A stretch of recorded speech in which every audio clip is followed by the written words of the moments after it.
കൊല്ലം ശാസ്താംകോട്ടയിൽ aided സ്കൂളിൽ ചേരാനെത്തിയ ദർസിലെ ഉൾപ്പെടെയുള്ള മുസ്ലിം വിദ്യാർത്ഥികൾക്ക് അഡ്മിഷൻ നൽകിയില്ല എന്ന് പരാതി. ഡോക്ടർ സി ടീപ്പൻ മെമ്മോറിയൽ RHSSലെ പ്രധാന അധ്യാപികയ്ക്കെതിരെയാണ് പരാതി. വെള്ള വസ്ത്രവും തലപ്പാവും ധരിച്ചെത്തിയ വിദ്യാർത്ഥികളെ സ്കൂളിൽ പഠിപ്പിക്കാനാകില്ലെന്ന് ഹെഡ്മിസ്ട്രസ് പറഞ്ഞതായി രക്ഷിതാക്കളും അധ്യാപകരും PTA വൈസ് പ്രസിഡന്റും പറയുന്നു. ജൂൺ 1 ശാസ്താംകോട്ട RHSൽ വിവിധ ക്ലാസുകളിൽ പ്രവേശനത്തിനെത്തിയ വിദ്യാർത്ഥികൾക്കാണ് പ്രധാന അധ്യാപിക അഡ്മിഷൻ നിഷേധിച്ചത്. സ്കൂളിൽ വിദ്യാർത്ഥികളുടെ എണ്ണം കുറവായതിനാൽ അധ്യാപകർ ഗൃഹസന്ദർശനം ഉൾപ്പെടെ നടത്തിയാണ് കുട്ടികളെ കണ്ടെത്തിയത്. ചക്കുവള്ളിയിലുള്ള ദർസും സമീപ പ്രദേശങ്ങളിലെ മുസ്ലിം വിദ്യാർത്ഥികളും ഉൾപ്പെടെ 30ഓളം പേരാണ് എത്തിയത്.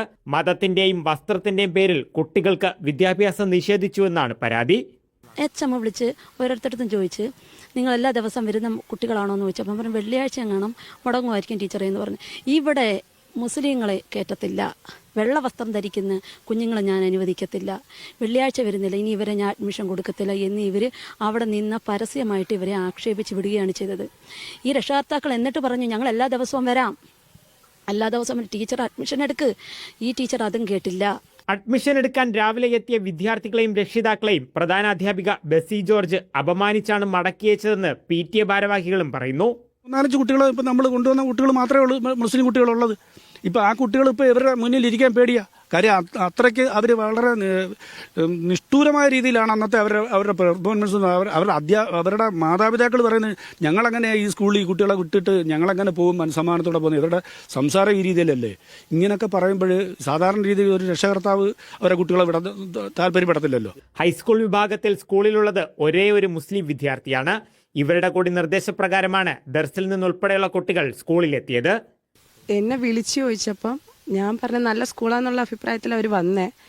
പക്ഷേ ഇവിടുത്തെ പ്രിൻസിപ്പൾ കുഞ്ഞുങ്ങൾക്ക് അഡ്മിഷൻ കൊടുത്തില്ല. അപ്പം ഞാൻ പറഞ്ഞ് മുകളിൽ പോയി പരാതിപ്പെടാൻ ഞാൻ പറഞ്ഞിട്ടുണ്ടായിരുന്നു അവരോട്. പക്ഷേ അവർക്ക് നല്ല വിഷമത്തോടെ ഇവിടെ നിന്ന് ഇറങ്ങിപ്പോയേ. പ്രധാന അധ്യാപികയുടെ ഭാഗത്തു നിന്ന് മുൻപും സമാന പെരുമാറ്റം ഉണ്ടായതായി മറ്റധ്യാപകർക്കും പരാതിയുണ്ട്. ഞാനിപ്പോൾ ഇത് മീഡിയയ്ക്ക് മുന്നിൽ പറയുമ്പോഴും എൻ്റെ വീട്ടിൽ വിളിച്ച് ചോദിച്ചപ്പോൾ എന്നോട് പറഞ്ഞൊരു കാര്യമുണ്ട്. ഒരു പ്രാവശ്യം ഇവർ കാരണം നീ ഒരു സൂയിസൈഡിന് ശ്രമിച്ചതാ, രണ്ടാമതൊന്നുകൂടി ഇതുണ്ടാവരുത്. അത്രയ്ക്കും മാനസിക പീഡനം. ഈ 3 ദിവസം കൊണ്ട് ഈ ടീച്ചർക്ക് കാവലിരിക്കുക എൻ്റെ ജോലി. ഇവർ ഈ ഗ്രൗണ്ട് വിട്ടു പോകത്തില്ല. ഇവർ പറയുന്നത് ഞാൻ ഇവിടെ തന്നെ അവസാനിക്കും. ഇവർ പറയുന്നതാ, ഇവരോട് ചോദിച്ചാൽ മനസ്സിലാവും. ഞാൻ വീട്ടിൽ പോകത്തില്ല. അപ്പോൾ അതിൻ്റെ മോൻ വന്ന് എന്നോട് റിക്വസ്റ്റ് ചെയ്യും, ഇവിടെ പഠിക്കുക പ്രീത ടീച്ചറെ എൻ്റെ അമ്മ നോക്കിക്കോണേ. പ്രധാന അധ്യാപികയ്ക്കെതിരെ മാനേജ്മെന്റിൽ പരാതി പറഞ്ഞെങ്കിലും ഫലമുണ്ടായില്ല. തുടർന്ന് കൊട്ടാരക്കര DEOയ്ക്ക് പരാതി നൽകി. സ്കൂൾ തുറന്ന ദിവസങ്ങൾ കഴിഞ്ഞതോടെ വിദ്യാർത്ഥികൾ മറ്റു പലയിടത്തും അഡ്മിഷൻ എടുത്തു. ഇതോടെ പാർട്ട് ടൈം അധ്യാപികയ്ക്കുൾപ്പെടെ ജോലി നഷ്ടപ്പെടുമോ എന്ന ആശങ്കയുമുണ്ട്. കൊല്ലത്ത് നിന്ന് ബിജു മടവൂരിനൊപ്പം ലിജോ റോളൻസ്, മീഡിയ 1. ഈ വാർത്തയുടെ വിശദാംശങ്ങൾ ലിജോ റോളൻസ് നൽകും കൊല്ലത്ത് നിന്ന് തത്സമയം. ലിജോ, അപ്പോൾ വളരെ ഗുരുതരമായ ഒരു ആരോപണമാണ്. കുട്ടികളുടെ ഒരു വസ്ത്രത്തിന്റെ പേരിൽ, അവരുടെ ഒരു മതത്തിന്റെ പേരിൽ അവർക്ക് സ്കൂളിൽ അഡ്മിഷൻ നൽകിയില്ല എന്നുള്ള വളരെ ഗുരുതരമായ ഒരു ആരോപണം പ്രധാന അധ്യാപികയ്ക്ക് നേരെ ഉയരുകയാണ്. പ്രത്യേകിച്ച് ഇപ്പോൾ സർക്കാർ സ്കൂളിലൊക്കെ വിദ്യാർത്ഥികൾ കുറവാകുമ്പോൾ വിദ്യാർത്ഥികളെ വെച്ച് അവിടെ സ്കൂൾ നിലനിർത്താൻ ശ്രമിക്കുന്ന ഒരു കാലത്ത് കൂടിയാണ് ഇത്തരം സംഭവങ്ങൾ ഉണ്ടായിരിക്കുന്നത് എന്നുള്ളത് വളരെ ഗൗരവത്തോടുകൂടെ തന്നെ കാണണം.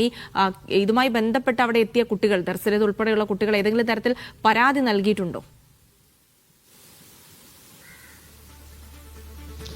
ജിൽസി, ഈ സ്കൂൾ എന്ന് പറയുന്നത് ശാസ്താംകോട്ടയിൽ പ്രവർത്തിക്കുന്ന ഒരു എയ്ഡഡ് സ്കൂളാണ്. 100 വർഷത്തിന് മേൽ പാരമ്പര്യമുള്ള ഒരു സ്കൂളാണ്. അവിടേക്കാണ് ഇത്തരത്തിൽ സ്കൂൾ തുറന്ന ദിവസം 30ലധികം വിദ്യാർത്ഥികൾ വരുന്ന സമയത്ത് അവിടെ അഡ്മിഷൻ നൽകാൻ കഴിയില്ല എന്ന് പറഞ്ഞുകൊണ്ട് പ്രധാന അധ്യാപിക തിരിച്ചയച്ചത്. നമ്മളൊരു പക്ഷേ ചിന്തിക്കും ഇവിടെ ഭയങ്കരമായിട്ട് കുട്ടികളുടെ എണ്ണം കൂടുതലുള്ള ഒരു സ്കൂളായിരിക്കും എന്നൊക്കെ ചിന്തിച്ചേക്കാം. പക്ഷെ അങ്ങനെയല്ല. 5ാം ക്ലാസ് മുതൽ 10ാം ക്ലാസ് വരെ ആകെ ആ സ്കൂളിലുള്ള കുട്ടികളുടെ എണ്ണം എന്ന് പറയുന്നത് 63 മാത്രമാണ്. കഴിഞ്ഞ വർഷം 90-ന് മുകളിൽ ഉണ്ടായിരുന്ന കണക്കാണ് ഇപ്പോൾ 63ലേക്ക് താഴുകയും ചെയ്തിരിക്കുന്നത്. ഇതിന്റെ അടിസ്ഥാനത്തിൽ ടീച്ചർമാർ സ്ക്വാഡ് വർക്കൊക്കെ നടത്തിയാണ് പല കുട്ടികളെയും സ്കൂളിലേക്ക് എത്തിച്ചത്. ഈ പെരുന്നാളൊക്കെ കഴിഞ്ഞിട്ടാണ് ഈ ദർസിലേത് ഉൾപ്പെടെയുള്ള കുട്ടികൾ, അതായത് ദർസിൽ നിന്ന് ഏകദേശം 22 പേരും അല്ലാതെ ഒരു 10 കുട്ടികളുമാണ് അവിടേക്ക് സ്കൂളിലേക്ക് എത്തിയത്. ഒരു പാർട്ട് ടൈം അധ്യാപിക ഇത്തരത്തിൽ അവരുടെ ജോലി നഷ്ടപ്പെടുമെന്നുള്ള ആശങ്ക കൊണ്ട് അവരും മറ്റൊരു ടീച്ചറും ഒക്കെ ചേർന്ന് അതികഠിനമായ സ്ക്വാഡ് വർക്ക് നടത്തിയതിന് ശേഷമാണ് ഇത്തരത്തിൽ കുട്ടികളെ അവിടേക്ക് ലഭിച്ചത്. ആദ്യ ദിവസം ഈ സ്കൂളിൽ സ്കൂളിലേക്ക് വരുന്ന സമയത്ത് തന്നെ ആ പ്രധാന അധ്യാപിക ഈ കുട്ടികളെ കണ്ട ഉടനെ അവിടെ ഉണ്ടായിരുന്ന PTA വൈസ് പ്രസിഡന്റിനോട് ചില മോശം പരാമർശങ്ങൾ നടത്തുകയും അയാൾ അത് വിലക്കുകയും ചെയ്തു. എന്നാൽ അതിന് പിന്നാലെ ഏകദേശം മണിക്കൂറുകൾ കാത്തു നിൽക്കേണ്ടി വന്നു ആ ഒരു ടീച്ചർ HMനെ ഒന്ന് കണ്ട് അഡ്മിഷൻ നടപടിയിലേക്ക് കടക്കുന്നതിന് വേണ്ടി. അവിടേക്ക് ചെല്ലുന്ന സമയത്താണ് ആദ്യ ചോദ്യം ഇതാണ്: എത്ര ദിവസം നിങ്ങൾക്ക് സ്കൂളിൽ വരാൻ കഴിയും? എല്ലാ ദിവസവും വരാൻ കഴിയും, പക്ഷെ ചിലപ്പോൾ വെള്ളിയാഴ്ചകളിൽ ഒരു ബുദ്ധിമുട്ടുണ്ടാകുമെന്ന് അവർ അങ്ങോട്ടേക്ക് പറയുന്നു. അത് പറ്റില്ല, എല്ലാ ദിവസവും വരുമെന്നുള്ള ഒരു കർശന നിർദ്ദേശം നൽകുന്നു. മാത്രമല്ല മറ്റ് പലരും അഡ്മിഷനിലേക്കൊക്കെ വരുമ്പോൾ അവിടെ പറയുന്ന ഒരു കാര്യം, ഈ സ്കൂളിലെ അധ്യാപകർ മോശമാണ്, ഒപ്പം തന്നെ പഠന സംവിധാനങ്ങൾ മോശമാണ് എന്നുള്ള രീതിയിലൊക്കെയാണ് പ്രധാന അധ്യാപികയായിട്ടുള്ള ബെസി ജോർജ് അവരോടൊക്കെ പറഞ്ഞ് പലപ്പോഴും മടക്കി അയക്കുകയും ചെയ്തിരുന്നത്.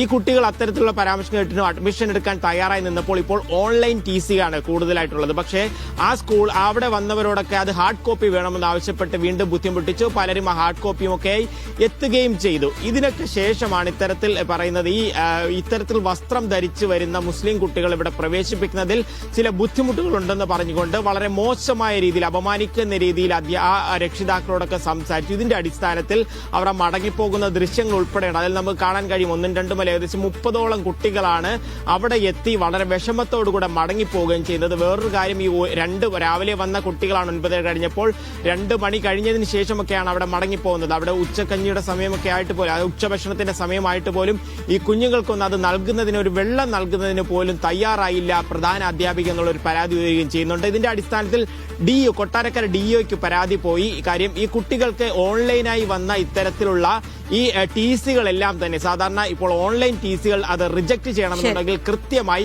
രക്ഷിതാക്കളുടെ എഴുതി തയ്യാറാക്കിയ ഒരു അപേക്ഷകളൊക്കെ അതൊന്നുമില്ലാതെ ചെയ്തതിന്റെ അടിസ്ഥാനത്തിൽ ഇതിന് വിദ്യാഭ്യാസ വകുപ്പ് തന്നെ ഇടപെടേണ്ടി വരും. കാരണം ഒരു പാർട്ട് ടൈം അധ്യാപികയുടെ ജോലി പോകാനുള്ള ഒരു സാഹചര്യമുണ്ട്. മാത്രമല്ല വിദ്യാഭ്യാസം നിഷേധിക്കുക എന്ന് പറയുന്ന ഒരു തെറ്റാണ് ഇവിടെ ഉണ്ടായിരിക്കുന്നത്. കൃത്യമായി പരാതികൾ പോയിട്ടുണ്ട്. മാനേജ്മെന്റിനോട് ഞാൻ സംസാരിച്ചു, അവർക്ക് എന്ത് ചെയ്യണമെന്ന് അറിയാൻ പറ്റാത്ത ഒരു അവസ്ഥയിൽ നിൽക്കുകയാണ് ഒരു പ്രധാന അധ്യാപിക ആയതുകൊണ്ട് തന്നെ. ജിൽസി, ശരി, ലിജോ റോളൻസ് ആണ് വിവരങ്ങൾ നൽകിയത്. അതിൽ വളരെ ഗുരുതരമായ ഒരു ആരോപണമാണ് ഉയർന്നിരിക്കുന്നത്. വിദ്യാഭ്യാസ മന്ത്രി അടക്കം ഈ വിഷയത്തിൽ ഇടപെട്ട് എന്താണ് അതിനൊരു പ്രശ്നപരിഹാരം എന്നത് നിർദ്ദേശിക്കുമെന്ന് നമുക്ക് പ്രതീക്ഷിക്കാം. മറ്റ് അന്വേഷണങ്ങളിലേക്കടക്കം കടക്കേണ്ടതുണ്ട്. ഇതുമായി